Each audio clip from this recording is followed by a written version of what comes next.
મિત્રો અમે વાળું કરવા બેહી ગયા છીએ અને જુઓ ચાલુ કરી દીધું છે મારા પપ્પાએ. હું ખાવ છો?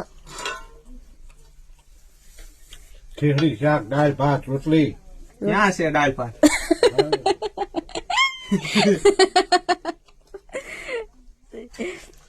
આ રે ખીચડી.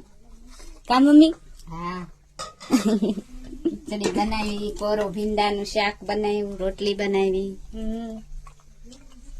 જો ભીંડાના શાક છે, ભીંડા ખીચડી છે, રોટલી છે, સોળીનું શાક છે, બપોરનું દાળ ભાત છે. તારું કઈ કેવાનું નહીં? દાળ ઢોકળી પડી હોય તો લાવો. ઈ તો બપોરે બનાવી હતી, તો અત્યારે છે ને આમ દાળ સુહાઈ ગઈ હોય એટલે ઢેપું થઈ ગઈ હોય. ઢેપું થઈ ગઈ હોય એટલે અત્યારે ખીચડી અને આ ભીંડાનું શાક અને રોટલી એ અત્યારનું અને આ બપોરનું છે, તો એ અહીંયા ખવાઈ જાય. બરાબર. અહીંયા